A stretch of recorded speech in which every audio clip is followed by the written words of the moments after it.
Welcome to PricePlow. My name is Mike, and today we're going to have a nice long conversation about an endocannabinoid molecule known as anandamide. Anandamide, as I said, it's a cannabinoid molecule, but it is endogenously created in our own brains, and it can lead to things like the runner's high.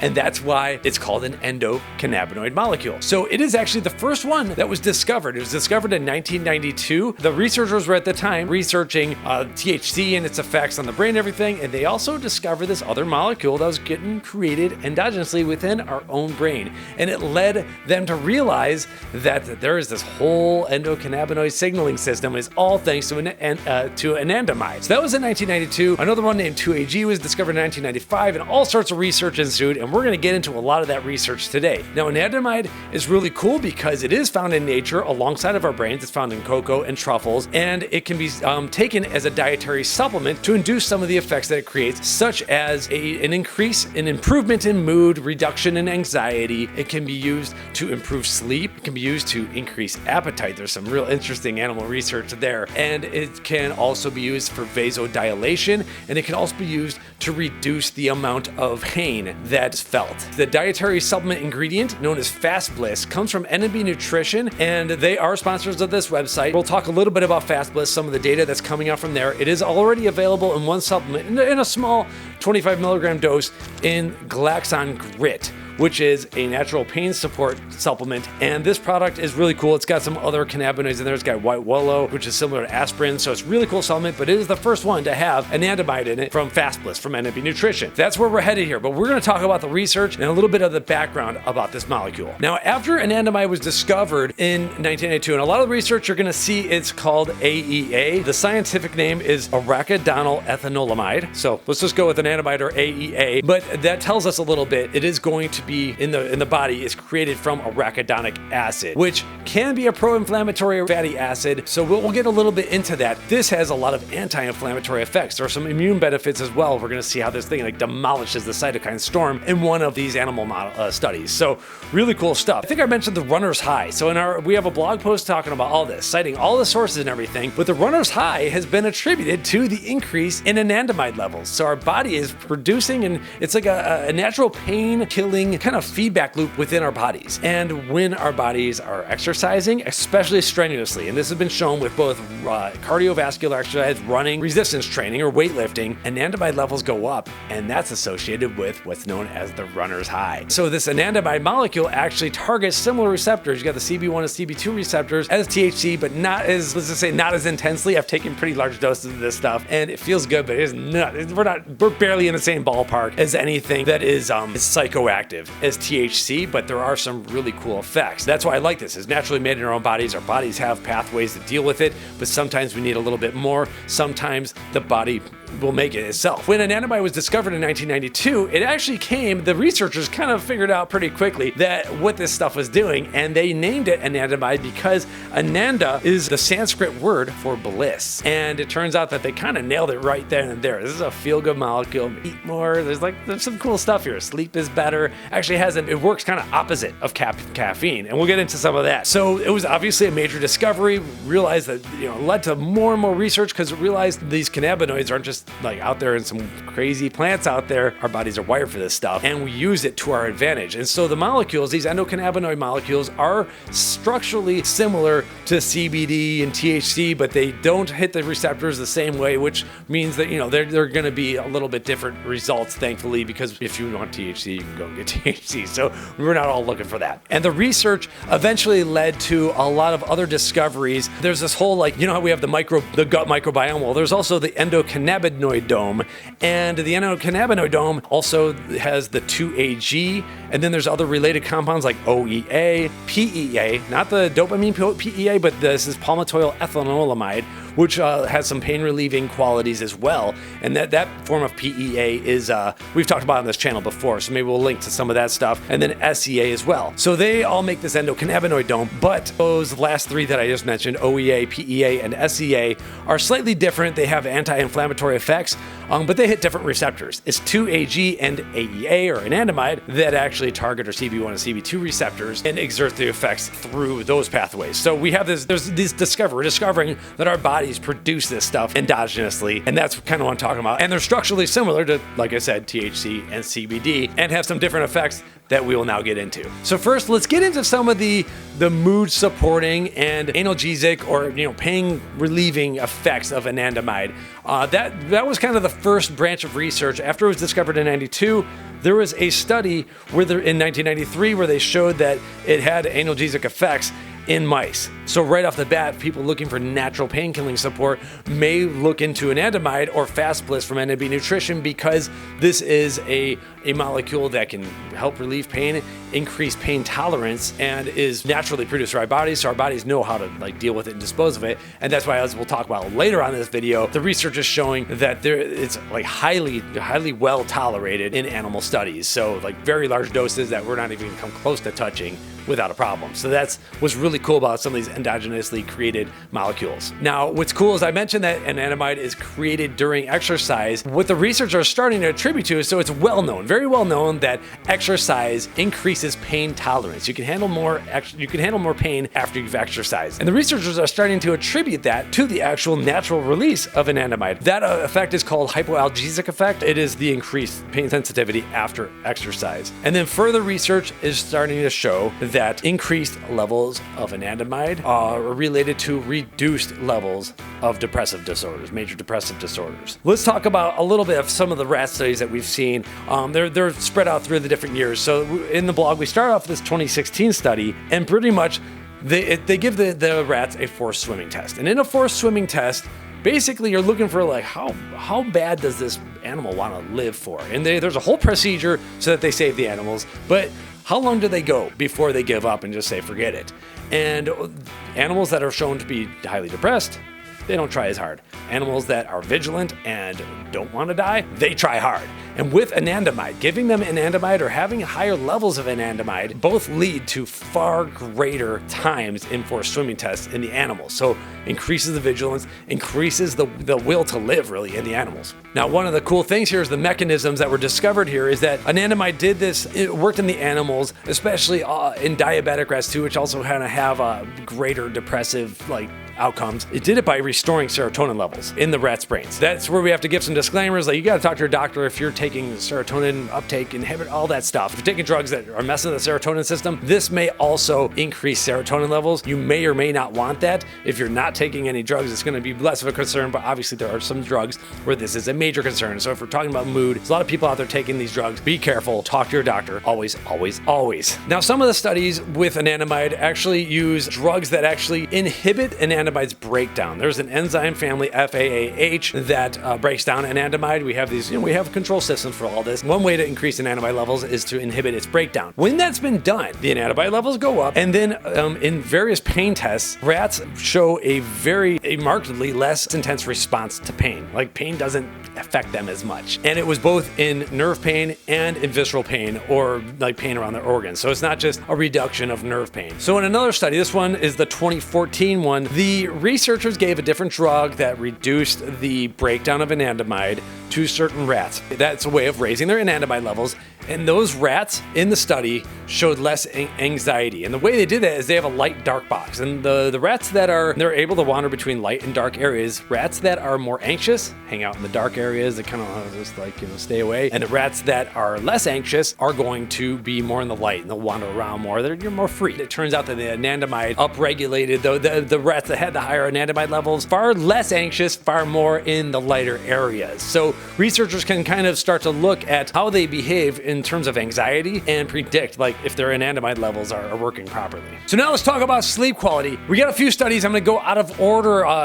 The blog post goes out of order because the mechanism is really cool here. It turns out that anandamide can boost sleep quality. The onset to falling asleep. So the sleep onset means you could fall asleep faster, or at least the animals in these studies fell asleep faster and had more slow wave sleep patterns.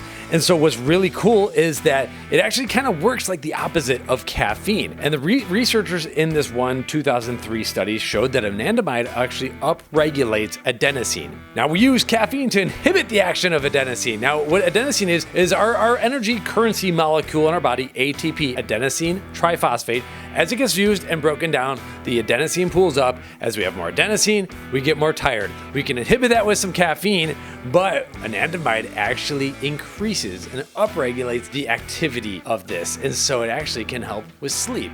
And the animals were able to fall asleep faster and sleep longer. And the researchers did this by hooking neural probes up to them. Really cool stuff you can read about on the blog.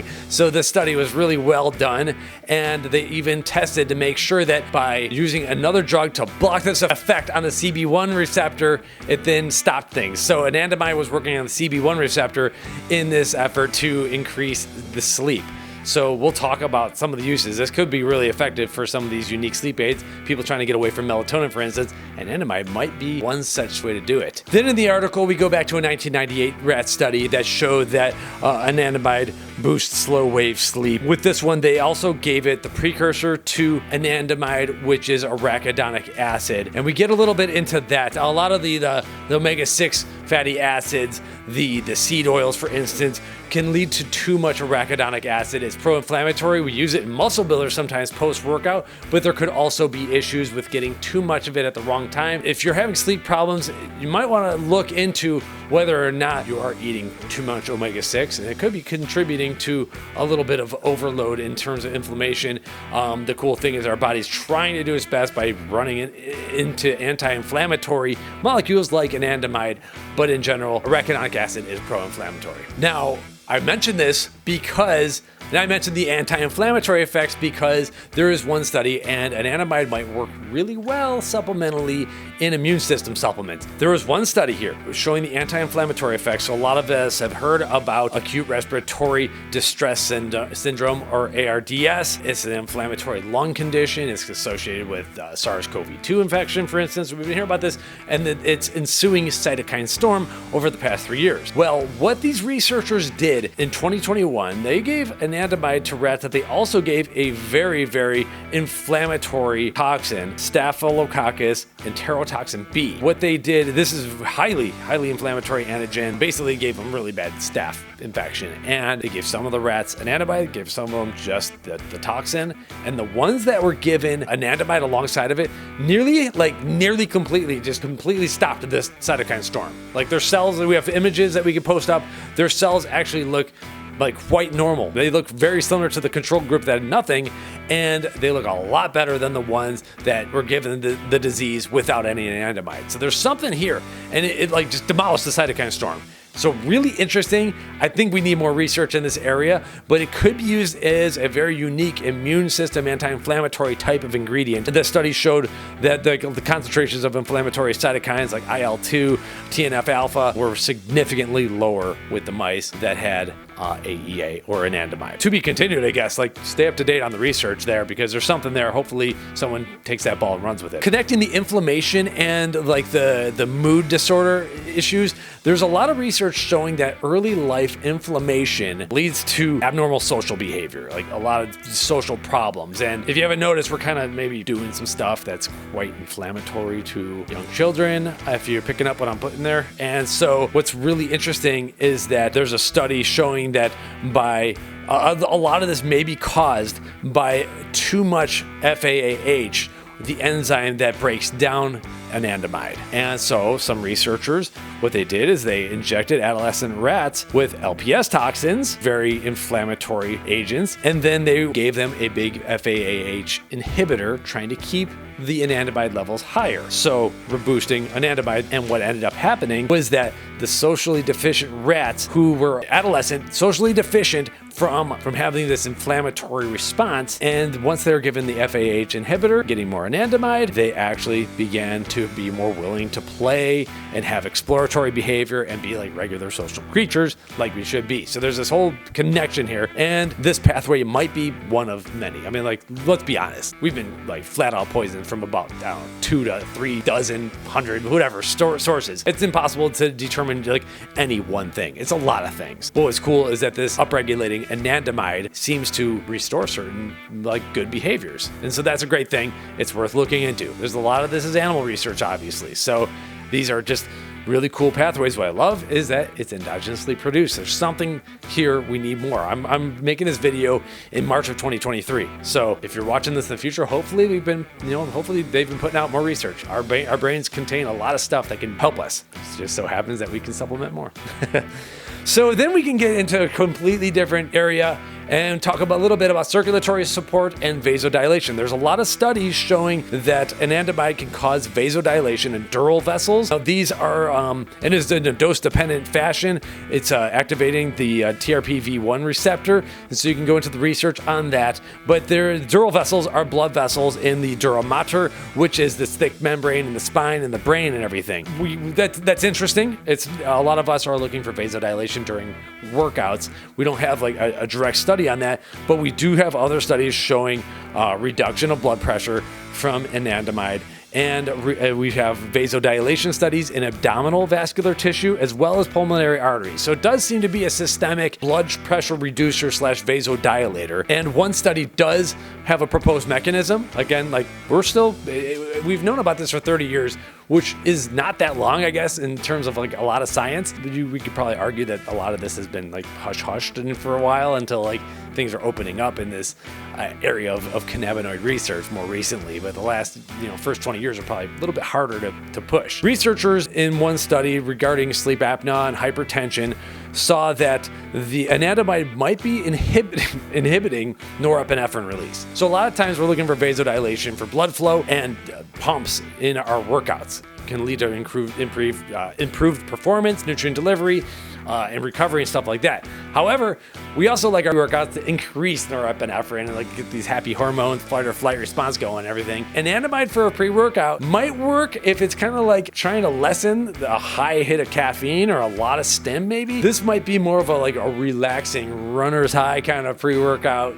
application, but it might bring down some intensity. So maybe it's good for things like yoga or something, but if you're like trying to smash like 10,000 pounds in the gym, I'm not sure if anandamide will work, but it's worth exploring and messing with certain pre-workouts for people who either want a stim-free, lower stim, or trying to bring down a heavy hit of caffeine. So it's worth playing with. But that's kind of where we're at here, a lot of different things. Now for my most favorite part of the article, appetite stimulation. I think a lot of people know about the munchies. And so there's some rat studies where it's like very low doses of anandamide can lead to very, very high increases in food intake. So it is an appetite stimulant. And so obviously if you're like dieting, you might want to stay away from ingesting more anandamide because it's going to most likely makes a lot of animals hungry. Well, let's put it that way. So this is through the CB1 receptors in this case here. And there was a study in 2000 showed that a very low dose, 0.001 milligrams per kilogram of anandamide led mice to increase to consume 44% more food over the course of 1 week. And they were allowed to eat for 2.5 hours in a day. So like 44% more OMAD action. OMAD being 1 meal a day kind of deal. I don't think it was 1 meal a day, but anyway, their eating window was small. That's what I'm trying to say. Another study published in 2007 showed that anandamide doubled the number of eating bouts. So the mice are going back to the chow again and again, twice as much, 203%, and produced a 600% increase in chow in the rats. So if you feel like eating that much more, like again, dieters might not want to, but a lot of people, there are appetite stimulants supplements out there. This stuff is pretty cool. And there's a cool thing. Another study showed that anandamide in that 2007 study, and we have some really cool images you got to pop up here. The mice kept returning to the food area, like they got the munchies.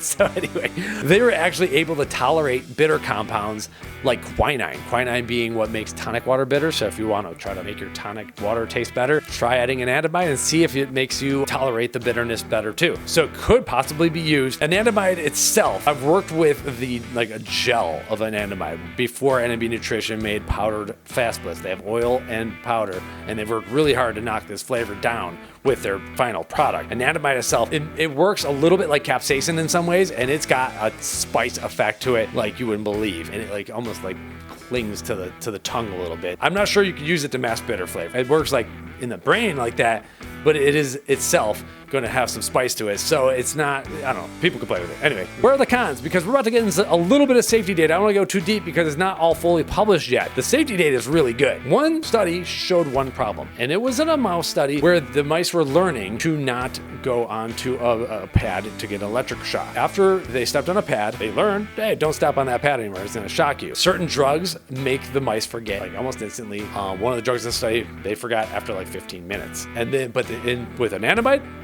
they got shocked. Mice that took Anandamide stayed off of it for 15 minutes. Here's the issue. 24 hours later, the mice, unfortunately, who took Anandamide did not remember as well the shock pad. And so what this means is that if you're studying for a test tomorrow, or if you're trying to like remember things for the long haul, this shouldn't be super surprising for anyone who's messed with cannabis, like, or cannabinoids or anything like that. If you're trying to study for a test that's tomorrow, then you probably don't want to be on an Anandamide today. I would not put this in a nootropic is basically it. And then of course the other like quote unquote negative is that it is an appetite stimulant. So it does not belong in a weight loss supplement, or it shouldn't be taken at least too much by someone who's got problems with appetite. And so yeah, we can get into a whole different world of appetite and everything. But in general, yeah, Anandamide seems to be boosting that a lot. So those are kind of the negatives. And those could be, for certain people, those could be positives too. It depends on what we're trying to do here. So finally, we get into FastBliss. I want to basically point you back to the blog here, because what NNB Nutrition is doing is they are convening a GRAS panel, generally recognized as safe, so they can get it self-affirmed GRAS and get it into the food supply. So far, preliminary data has showed extraordinarily high. They've done some of their own, first off, they've done some of their own forced swim tests and tail suspension tests according to standards that are like published online, and we have that all cited. You could like read about the type of studies that they're doing and everything. So they have some of that showing safety, showing that it's working like the previous antidepressive type of tests and everything. But they're also doing LD50 tests, toxicity tests, and all that as well. And so what they are seeing so far is that a very large dose, 3,200 milligrams per kilogram per day, through oral route over the course of 28 days, leading to no adverse effects. And that's way higher than the dose that's basically being recommended anywhere. That's pretty much like leading us to believe that Anandamide can be safely dosed. I would say around, like, the conversion is 2240 milligrams, 2 grams a day for Anandamide for a general 70 kilogram person. But the doses that are being recommended are definitely below that. I mean, Glaxon Grit here has 25 milligrams of it, but in general, NNB Nutrition is showing that FastBliss can be used at 170 to 800 milligrams in the oil format, 400 to 1500 milligrams in the powder format, and those are going to have different yields and everything. So the safety data looks very good, even at very high doses. That's going to be well beyond what we would consider taking, and that's oftentimes how we see with a lot of the endogenous molecules that are made. So in general, very excited about this. Go to the blog post, check out some of these studies. There's a lot of really cool stuff here, and we're going to keep it updated because hopefully it gets that GRAS status and we can get it into the food supply and everything. It's in chocolate and in truffles. And what's cool about chocolate is cocoa, which is awesome, also contains compounds that inhibit Anandamide's breakdown. Chocolate feels good. It does there's a lot of cool stuff in there. It does a lot of good things. That some people get like really into the chocolate. It might be the Anandamide or prevention of the breakdown of Anandamide in there as well. So pretty cool. Also worth noting that CBD inhibits Anandamide's breakdown as well. So there is some synergy between Anandamide and CBD as well. See if anyone jumps on that. If you are a supplement brand still watching, want to try a sample, hit me up. We will contact at PricePlow.com, or if anyone knows my email, it's all good. Yeah, we'll get you some samples of this stuff. But in the meantime, any consumers for the time being who want to try it, we have Glaxon Grit, and our blog post will probably cover others that come. So we'll have a list at the bottom of the blog post as well. So really good stuff. If you're still here, thanks for watching. Fun Molecule is 2023. And if you're watching in the future, hopefully a lot more data comes out. Thanks for watching. I'll leave a link in the description.